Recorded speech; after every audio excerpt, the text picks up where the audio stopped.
And of course you can see this is what we call it, a areumu, which is actually a kitchen, a traditional kitchen hut. Well, let me excuse some of the things. The table, no.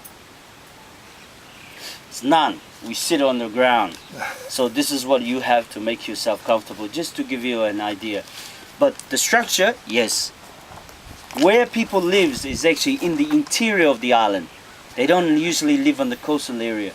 It was Christianity that pushed them to the coastal area and forget about, what they were living, forget about the ritual respect of nature.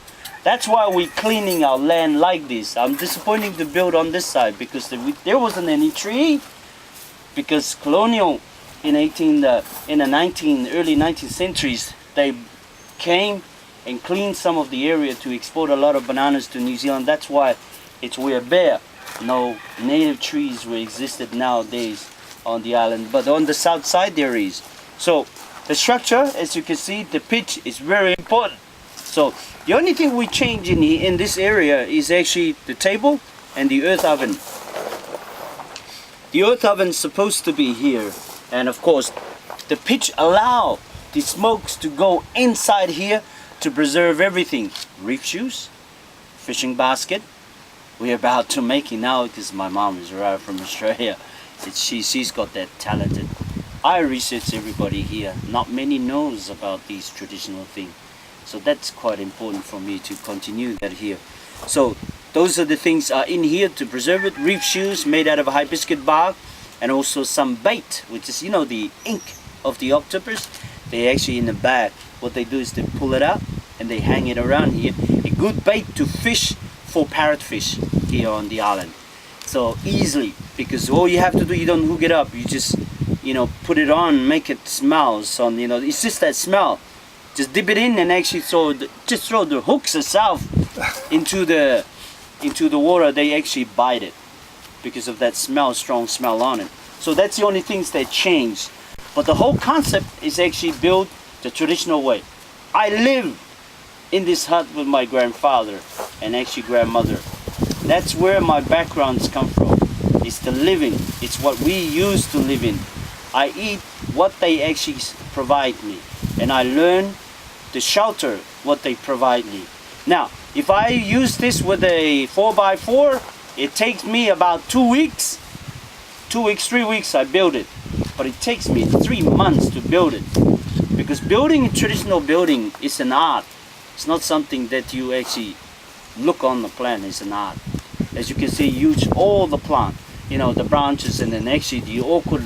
It's not straight. It's hard. At first it was hard for me, but I have to go back to the time how they use things a lot. With it, you have to work with it.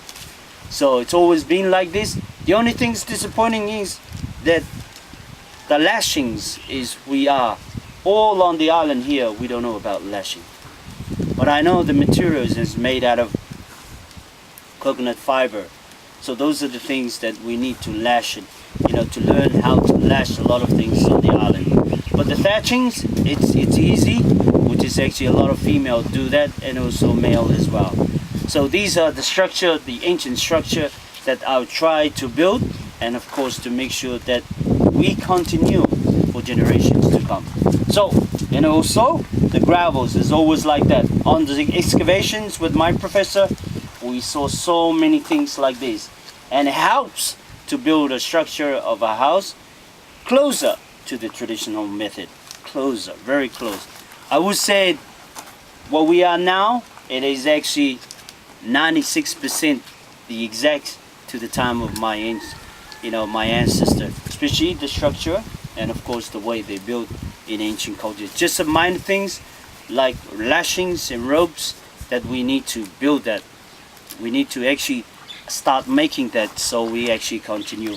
So that's why it's important for me today to pass this method to you, because at the moment my people is not comfortable with our culture, because the culture today is religion. Seriously. And are you putting this all on paper? Oh yes, sir. So that yes, sir. People can read it when you've gone? Yes, sir. Yeah, not only that, I bring children here. What Three- about schools? In school, they don't teach children. Thank you, my dear. They don't, you know what they teach? Every Thursday, 1 hour of religion. 1 hour of religion. Every nomination. You would have thought they will ask me, but like, they don't care. Because they think all of this will be successful in the future for the kids of following religious belief. Now, let me ask you something. Most of the Cook Island here, you see it, they're not able to make conversation like me because they're not confident who they are and also their identity. Meaning that you got to know yourself first and easier to adapt it to anything. Like, I know my traditional, I know my way, I know my identity now, but it's easy for me to talk to anybody. But with religions, they actually have a barrier. This is the channel that you go. You must obey that. You must respect everybody. You must not say anything. You must hit your children for discipline. We never hit our children in an ancient culture. It was the introduce of Christianity. You see that discipline. You actually bound only to follow that. Only. So that's why the self-esteem, I'll tell you more. The self-esteem and self-confidence of people are lacking on this island. Have you ever chat? Yeah, maybe some, you know, the resort and things like that. You have a chat with them. But can you have a conversations like me? You won't. My friend here, I had a conversation. The first day he arrives here, I have a chat with him for hours. That's the confidence of our people 200 years ago. Now, they're not. It's because they're taking to another world, another things they believe. Even they have a tithe, 10% of your wages is have to go through with the church when you go to church. 10% of your wages. Well, you go to their home. They spend more money on the church. It's the best looking. No offense. It's a best looking church. But their home, you got nothing. Seriously. I invest my money in myself and my family.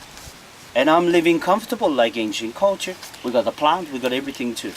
But everything must go through there. Yes, it's part of our culture. But we don't offer money. We offer food. Because there's plentiful of food on the island. Not money. Not money. But apart from your family, how many other people sort of think the same way as you do? Oh, only my family, my nephews. The rest hated me, sir. Because they think I'm gonna... Seriously, they hate my guts. I love it. Because that's motivate me. Because you know why? They think I'm going to build a church, religious, a religion setting. It's a waste of my time. Because I know, I hear the chanting of my people. And it's very simple. Respect each other, respect the land, the sea, because the sea will give you life. The sea will actually feed you, and the land will feed you. Those are the two things you have to respect. And your parents, respecting, listen to them. And that's what actually will feed you in life. In the future, it's your parents. You learn all of these things. Those are the things. It's a very simple religions. It's basic. That's what we're doing. We're starting to become environmentally, in these days, and we start to respect and, to be nice and clean. But before, it wasn't like that. I mean, now it wasn't like this. Still now they have that concept of cutting all the trees down, things like that. But it doesn't help. So these are the things. Yeah, for your question, sir, but for me, let me assure you this. The next generations will be like me. It's a 6-year-old. Because that's what I'm feeding at the moment. The school kids. My son want to have a tattoos when he's 15. And my daughter too. So this is the generations. They're hungry for their identity. No Sunday flights. Is it part of your culture, or it is mixture of different religions or what? My dear, that is the religions today. That's not part of our culture. Every day you have to respect nature or whichever God, you know. It's like this. Thanks God I live for another day from a battle between two warriors. That's what they do every day, not just Sunday. Is that religion today is making the Sunday flight. But these are European religious, and they still believe it's theirs. It was John William that bought it here in 1821. 1821, and then by 1840s, the whole Cook Islanders is actually all over. They have new religions. No, everything becomes commercial, and that's probably why old tradition is forgotten, and everything comes more to commercial side. Yeah, but the Sunday flight is not a culture. No, I'm not about It's Sunday just flight. it's just a About commercial. plants, Yeah. about natural medicine, about everything Yeah. else. Yes. I All got you. comes to commercial part of life. Part of life. Yeah. For you can tell these Sunday flights protester is actually the old beliefs. I mean of Christian, which is the Cook Island Christian Church. These are the I would say the last generations who leave Sunday alone, take the whole lot, leave Sunday alone. That's what it is, and that's why you see for us, young generations. No, we don't believe it. The Sundays actually need to be banned. Let's move on with life. That's what they have in those days. The histories of our peoples, they alter time, and actually, a different era, different ways. Because I look at our research, especially with the artifacts that I found. So from 400 or 500 years, the artifacts start to change, much more simpler, no detail. And like what it become commercial stuff in everyday life. Okay guys, we go cook our food.